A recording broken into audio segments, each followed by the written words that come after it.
Resin painting tips. In this video, we're going to cover some tips for painting polyurethane resin.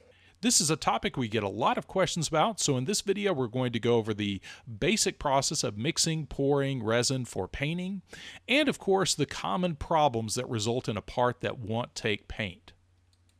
Now in this video we're going to be casting into a silicone mold, and a relatively soft silicone mold. We'll be using the 5091 silicone. This is about a Shore A15 tin cure silicone. Now one of the easiest ways to make sure you get a good matte surface on your finished part that will take paint a lot better than just standard resin is to dust the inside of the mold with talc or baby powder.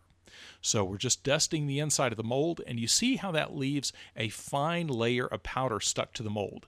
And you'll find that that effect works best with softer silicones, anything up to about a 25 or 30 Shore A. And what this does is you have a thin layer of powder which will then transfer to your cast part. So the resin bonds to that talc or baby powder and then comes out of the mold and gives you a much better paintable surface. Now here we're mixing up art cast resin. This is just our simple economy resin. This is a good strong resin that's mixed 1-to-1 by weight. Now this can be mixed 1-to-1 by volume, but if you do that you'll wind up with parts that sometimes have some discoloration. You might have some translucent areas in those parts. But this will work for paintable parts both 1-to-1 by weight or volume. But really important, make sure you are as accurate as possible. Remember, the smaller the batch size, the easier it is to get out of ratio and wind up with parts that might be oily or sticky and not take paint very well. Now another important detail is color. Make sure you're always adding compatible pigment to your resin. If you add resin that is not compatible, it will destabilize that resin, or it might just leach out altogether. And if it makes the resin unstable, you're going to wind up with an oily end product that will not take paint. So very important to make sure that you're using a compatible color and that you don't exceed about 1% of the total mass in pigment.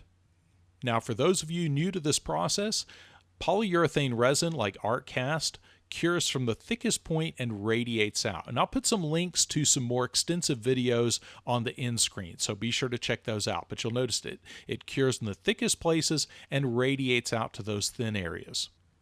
And now our part is ready to paint right out of the mold. This is about 15 minutes later that we're demolding the part.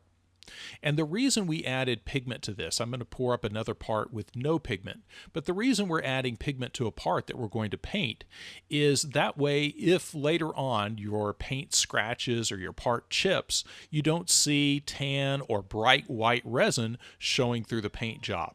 Now with a simple resin cast like this, we still get some little champagne bubbles on the back of the resin. So I'm going to use some E313 mold release to break those bubbles when they come to the surface. And it's not so much the pressure that's doing it, but the mold release oil that's breaking those bubbles. Now this is a paintable mold release, so this is easy to remove from parts if necessary. And it's important to remember that anytime you're using a mold release in the casting process, make sure it is either a paintable mold release or it's a mold release that you can easily remove or wash off your cast parts. Now you'll notice I peeled out what was in the mixing cup first, and that's a good way to make sure that our part is completely cured before we demold it. Now if you've measured and mixed your resin appropriately and you've washed off any release agent if necessary, and if you've used baby powder, you have a nice matte part ready to receive primer. Now here I'm just using regular Rust-Oleum primer. This is a great way to prime parts and get them ready for a paint job. And it's also important to remember that a lot of primers have a dry time and a cure time.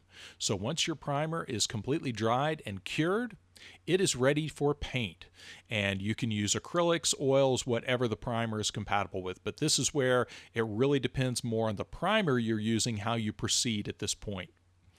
And of course, once that's completely dried and cured, we're ready to paint it. And here I'm just going to do a quick blast of some Rust-Oleum gold paint. And there you have the steps for painting polyurethane resin. And I cannot stress enough in this, and be sure to check out the end screen for some links to more extensive videos. But proper measuring and mixing is the #1 problem we hear about when people are first mixing up resin and then going to paint a part. Because if a part is sticky and oily because it was mixed off ratio, it will not take paint. As always, you can find all of the products on our website at brickintheyard.com. And if you feel so inclined, please comment and, of course, like and subscribe. And thanks for watching.